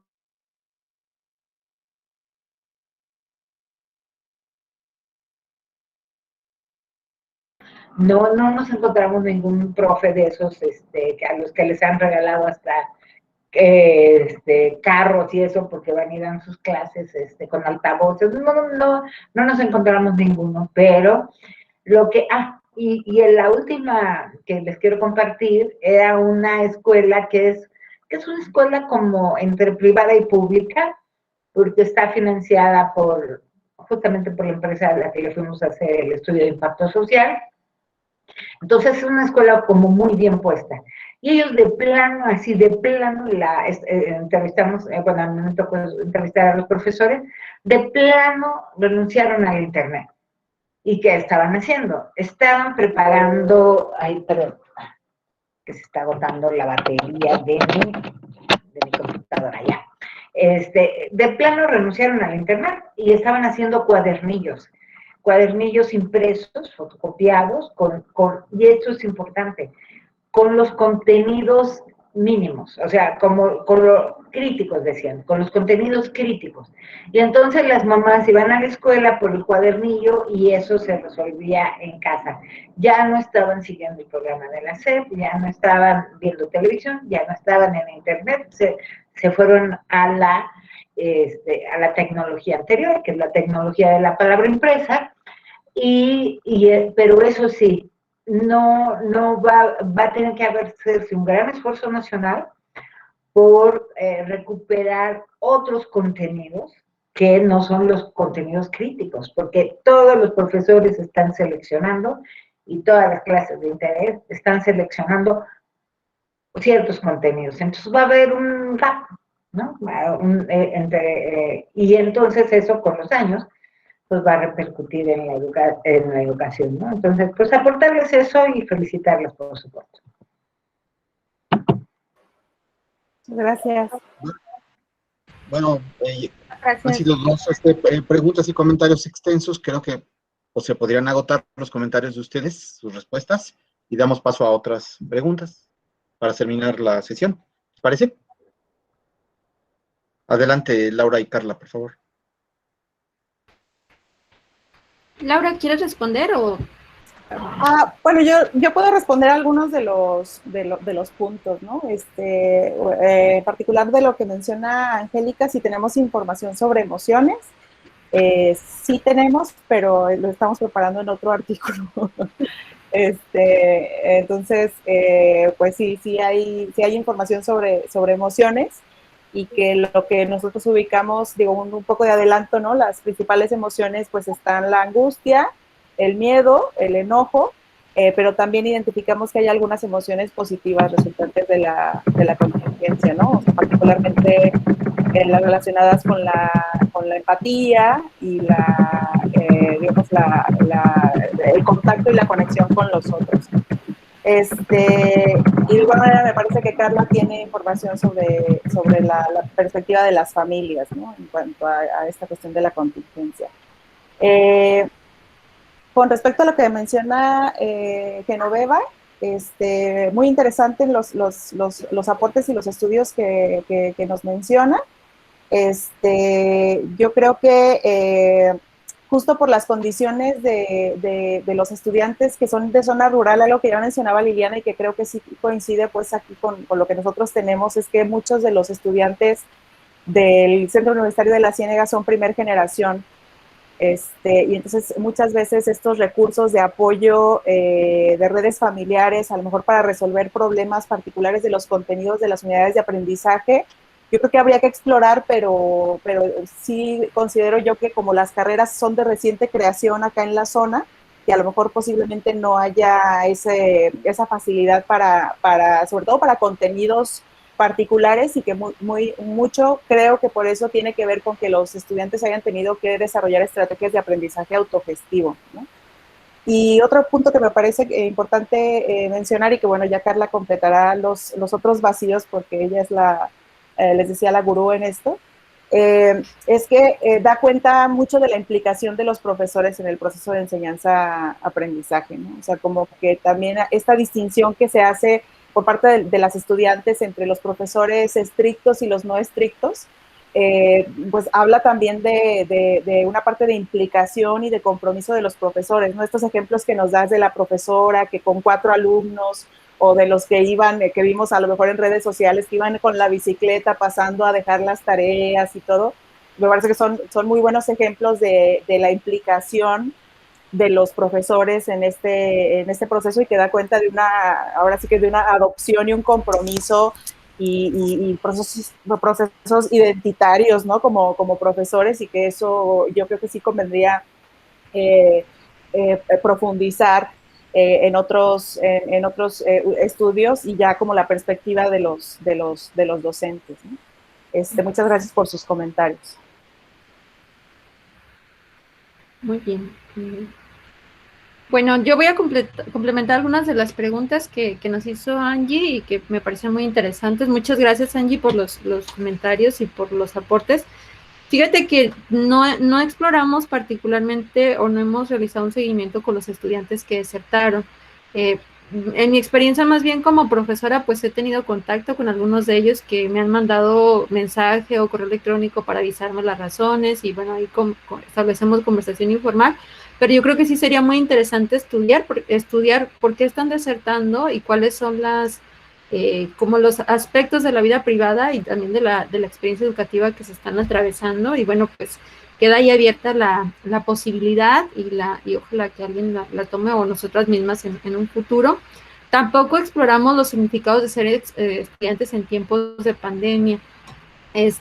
Nosotros, bueno, trabajamos con autorrelatos que creemos que fue un ejercicio interesante porque no hubo un guión de entrevista, o sea, nosotros más bien le preguntamos a los estudiantes que nos contaran cómo estaba haciendo su vida en ese momento en cuanto a 4 ámbitos: familia, género, emociones y educación, y ellos hablaron pues de manera total y absolutamente abierta qué era lo que les estaba pasando. Hemos encontrado cosas muy interesantes, es un proyecto en el que está colaborando la doctora Liliana, la doctora Laura y yo, y bueno, pues hemos encontrado cosas interesantes en cada uno de los ámbitos. En familia hay toda una serie de elementos que son muy importantes y que están muy encaminados a esto que ya nos comentaba la doctora Liliana, ¿no? Las condiciones educativas, económicas, el capital cultural de las familias de estos estudiantes que atraviesan mucho sus posibilidades o sus restricciones, ¿no? Entonces, eso era lo que quería como complementar. Me parecen muy importantes las dos preguntas que planteas y pues sí, o sea, quedan como vetas o posibilidades para seguir estudiando. Y bueno, pues a la doctora Genoveva, muchas gracias. Unos estudios muy interesantes y muy esclarecedores que aportan a la reflexión. Entonces, bueno, eso. Dejo para otras preguntas porque veo que hay varias manitas levantadas. Muy bien, bueno, un comentario de la profesora Ana Julia. Además, la dificultad del dominio de las TICs como recurso para aprendizaje, hay dificultades en relación a la cuestión pedagógica. Lo que piensan acerca de la posibilidad de desarrollar las enseñanzas sin contacto directo entre profesores y estudiantes.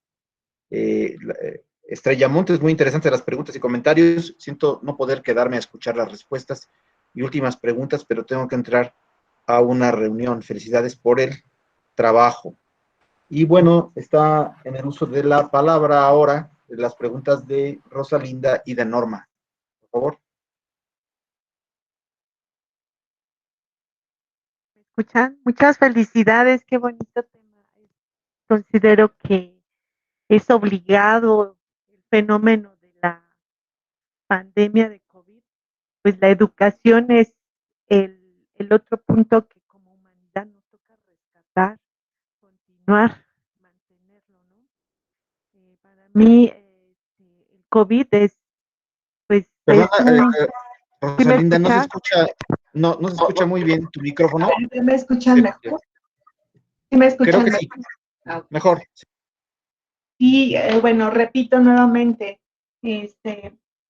pues es un tema obligado al libro, hay que escribirlo, hay que dejarlo en evidencia y definitivamente la educación es el otro punto que como humanidad nos toca cuidar y mantenerlo, ¿no? COVID ha sido pues el factor externo al modelo de competencias, ¿no? Por competencias a la educación. Todo un reto, o sea, yo creo que nadie nos lo esperábamos, los profesores no nos lo esperábamos. Yo creo que es un reto, es cuando nos enfrentamos, yo creo, bueno, yo lo expreso como profesor en el que dábamos una clase presencial con este modelo y cuando nos ponemos en línea, pues sí vemos que hay retos, ¿no? Hay carencias y también en forma retrospectiva, pues también vemos si realmente el modelo de competencias tiene que ser reflexionado para sus cambios, sobre todo en la práctica, ¿no? Creo que toda la evidencia que ustedes han obtenido en las experiencias, yo quiero comentarles que nosotros hicimos también, bueno, en mi programa hizo una encuesta a los alumnos y son respuestas similares. O sea, todos hablan, pues sí, de la calidad virtual, en el que algunos profesores son buenos, algunos no. Los retos que da sobre la tecnología, sobre el Internet, cómo las características sociales nos afectan, ¿no? A este modelo en línea, qué vamos a hacer en el futuro. Y lo decía muy bien Carla, o sea, al principio parecen quejas, sin embargo, la pandemia sí tiene cambios, ventajas. Decía una doctora que COVID es como la tinción de Gram, ven los gram positivos y los gram negativos, y en todas las dimensiones nos ha puesto no lo bueno y lo malo, sino yo creo que lo efectivo, ¿no? Lo que tiene que ser cambiado, lo que tiene que validar. Me gustó mucho que Carla no ha perdido el modelo de competencias, que es el modelo en el que pues vivió, ¿no? La crisis de COVID, vivió y definitivamente no todos los profesores, no todos los docentes sobrevivimos y no todos los programas, porque yo creo que en el caso nuestro, yo quiero compartirles, sí contábamos con un programa virtual validado. Entonces, la verdad es que aquí sí tuvimos esa discusión de lo presencial y lo virtual, ¿no? Sí nos dieron la opción a los profesores de elegir si dábamos virtual o y presencial. Yo, la verdad, sí quise experimentar lo virtual. Decía un compañero, somos asesores y no somos profesores, ¿no? Pero bueno, es un tema muy largo y no quiero llevarme más tiempo, pero yo considero que vale la pena dar seguimiento a las investigadoras. O sea, yo considero que hay que retomar estas experiencias ahorita de COVID y post-COVID, ¿no? Y considero que pues también ver los planes, ¿no? Ver los programas, cómo se modifica el modelo de competencias para ser más efectivo, porque una situación que sí considero importante es que ha dado acceso a las personas en lugares remotos, ¿no? Aunque sea en poca proporción, pero los programas se han abierto, esto gracias a que los alumnos se regresaron a su lugar de origen y desde allá como pudieron tener acceso. Entonces ellos ya también vieron cómo llevar este conocimiento a estos lugares remotos y esto es muy, muy importante. Muchas felicidades, me gustó mucho el tema. Muchas gracias, Rosalinda. Ahora Norma, por favor. Sí, muchas gracias. Primero quiero comentar que soy fan de la doctora Laura y de la doctora Carla. Soy estudiante, una estudiante atípica, podríamos decirlo. Y de alguna manera, pues nada más quiero comentar algo. Por ejemplo, yo lo viví de diferentes maneras. Como madre de familia, como estudiante también, estoy en el 9º semestre de psicología.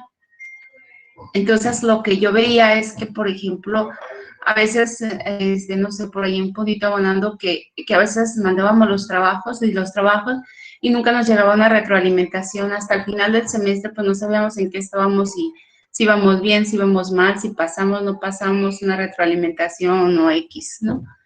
Esa por mi parte. Lo viví de la manera también, por ejemplo, en que 2 de mis hijas estudian en la universidad. Una de ellas es nutrición. Ella en sexto semestre, bueno, va en sexto semestre. Cuando esto se presentó, pues ella estaba en cuarto y su adaptación no fue tan difícil. ¿Por qué? Porque ya conocía a sus compañeros, porque ya conocía a sus maestros, porque ya conocía el trabajo, las materias, le hablaban de un tema y pues lo entendía. Cosas nuevas, pero ya tenía una referencia anterior. Y en el caso de mi otra hija, que fue su primer semestre en la carrera de medicina, entonces ahí sí fue un caos total. O sea, primer semestre de universidad, fue un caos total. Porque no conocía los temas, no sentía, ¿y esto a qué se refiere? ¿Y esto qué significa? La adaptación del horario, las horas de clase, o sea, realmente yo lo observé que sus compañeros desertaron varios, por lo mismo, por esa difícil adaptación a poderse quedar en la carrera. Pero también un fenómeno, y nada más con eso termino, que yo vi y que les quiero compartir como estudiante, que lo vi yo y lo vi con mis hijas y con ellos, es que se generaron grupos donde decía, yo soy estudiante de medicina de tercer semestre y si estás en primero, te puedo apoyar. Márcame, mándame. Yo te puedo auxiliar con compartir tu información, todo eso. Entonces, cuando yo lo vi eso, también lo hice yo con el grupo. Dije, yo soy de tal semestre de psicología y sé que estás en una situación un poco difícil y yo estoy para apoyarte y me puedes compartir y me puedes llamar y pues por mensaje o algo así, podemos apoyarnos, ¿no? Entonces, también son fenómenos de empatía que se dieron en esos momentos tan difíciles y que yo siento, en lo personal, yo sí tuve quienes me consultaron, Mis hijas, la de primer semestre, tuvo el apoyo de otra persona que le dijo, yo te puedo apoyar, yo te puedo asesorar, y eso fue, yo creo que un factor muy, muy importante para que en su caso, pues ella pudiera mantenerse. Y en el caso de otros chicos, de verdad, lo veo de cerca como estudiante. Hubo muchas deserciones en diferentes carreras al inicio por no poderse adaptar en ese primer semestre. Y nada más, y felicitaciones porque la verdad esto me pareció espectacular. Soy su fan. Gracias. Muchas gracias. Y para terminar la lista de participantes de preguntas, Lorena, por favor.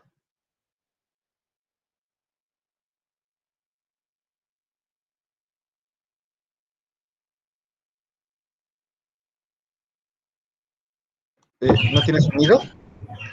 Perdón, creo que me está fallando Sí, un poquito el internet. Nada más felicitarlas. Creo que están haciendo un buen trabajo y creo que esta investigación les va a dar para largo y creo que tiene muchísimas preguntas, porque definitivamente todos somos unos antes del COVID y otros después del COVID. Entonces, felicidades y a seguir trabajando. Creo que es lo que hay que seguir haciendo para tener respuestas. Gracias. Muy bien, pues tienen la palabra Carla y Laura sobre las preguntas para cerrar la conferencia. Adelante, por favor. ¿Quieres ahora tú iniciar, Carla? Está muy bien, Laura, gracias. Bueno, pues nada más quiero, les quiero decir que les agradezco mucho a todas y a todos por sus comentarios. Los valoramos mucho y claro que hemos anotado las cosas que nos van sugiriendo, compartiendo a partir de su propia experiencia, también para poner más ojo en el análisis de los datos y poder ver si complejizamos algunos elementos. Son muy valiosos, y bueno, pues gracias a Lorena, a Norma y a todas, ¿no? Y en relación con la pregunta de Ana Julia, de si hay dificultades en relación a la cuestión pedagógica, desde el discurso, desde el relato de las estudiantes, sí hay pues una queja constante en cuanto a algunos de los profesores y sus estrategias de enseñanza y sus habilidades pedagógicas en el trabajo a distancia, ¿no? Como lo decía Laura al inicio de la presentación, ahí los estudiantes hacen esta clasificación entre los estudiantes que, pese a la distancia, pese a las clases sincrónicas, se esforzaron por responder correos, retroalimentar trabajos y estarse conectando y generar actividades diversas, pero hay otros que pues sí están acusados, la verdad, de haber desaparecido. O sea, hay estudiantes que señalan pues que no recibían retroalimentación, pero que tampoco recibían clases de algún tipo, ¿no? Y esto se encadena con la segunda pregunta, que si pensamos la posibilidad de desarrollar la enseñanza sin contacto directo entre profesores y estudiantes. Y bueno, pues la verdad es que yo creo que no, o sea, que lo que hemos aprendido de esto, pues sí, volver a modelos híbridos, donde no toda la centralidad y responsabilidad de la enseñanza está en el docente, pero donde tampoco el docente delegue todo a los estudiantes, ¿no? A los estudiantes en este caso universitarios, pero en otros casos de nivel pregrado, pues hemos escuchado quejas constantes de que se ha delegado hacia los padres y las madres, y pues estudios muy interesantes que han emergido de lo que significa para las mujeres trabajar y aparte tener la demanda de cumplir con la enseñanza y el auxilio en las tareas de las hijas o hijos, ¿no? Entonces, yo creo que hay, bueno, mi apuesta, esto es una cuestión totalmente subjetiva, Digo, habría que leer más literatura y poder responder como más fundamentadamente, pero mi apuesta es que, pues sí, o sea, es muy complejo que no haya este contacto, pues, porque ambos miembros del proceso de enseñanza-aprendizaje son muy importantes y tiene que haber una interacción constante entre los mismos, ¿no? Entonces, bueno, esa sería creo que mi respuesta, pero Laura puede disentir, porque esto no lo hemos conversado. Muchas gracias, Carla. Yo soy de la postura de que depende del área, hasta depende del área, ¿no? Del área del conocimiento, porque digo, la educación virtual no es algo nuevo a raíz de la contingencia, ¿no? Nosotros, por ejemplo, en la Universidad de Guadalajara tenemos todo un sistema de universidad virtual en donde se imparten carreras completas y no hay precisamente un contacto directo, o sea, sí hay un contacto asincrónico, ¿no? A través de la plataforma, responder correos y demás, pero no, en el sistema de universidad virtual no hay un momento sincrónico en la mayoría de las unidades de aprendizaje. Yo, por ejemplo, mi abuelito estudió la carrera por correo, ¿no?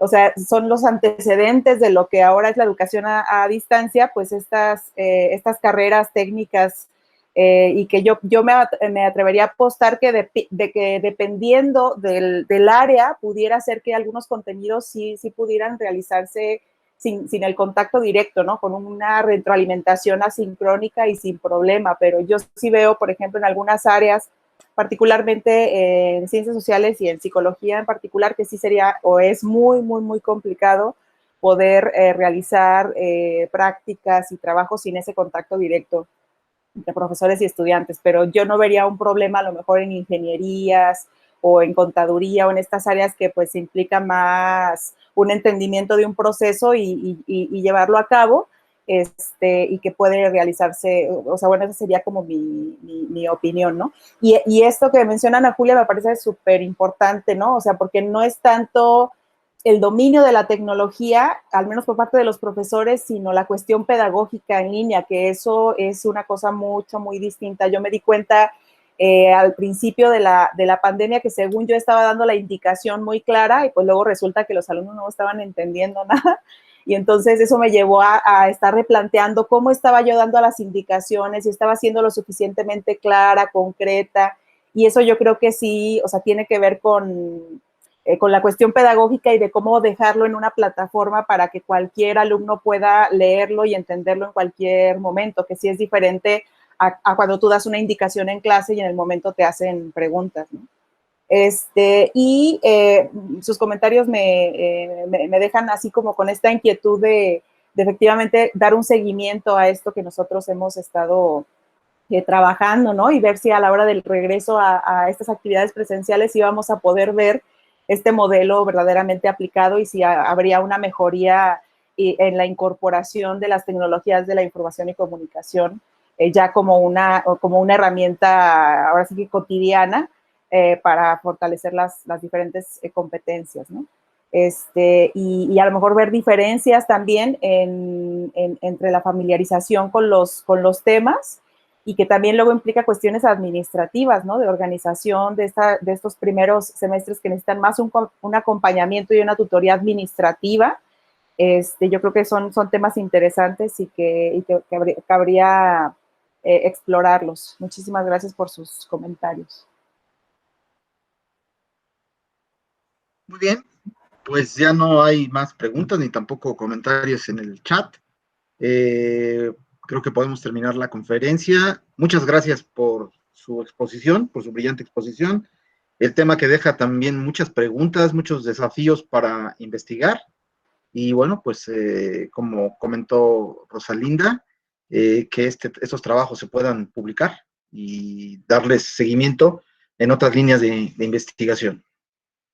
Pues les agradezco mucho a todos y todas su participación en la conferencia y nos vemos dentro de 15 días en este seminario. Muchas gracias. Muchas gracias. Mucho. Hasta luego. Bye, gracias. Gracias. Gracias, hasta luego. Adiós, Ana Julia. Gracias a todos y a todos. Bye.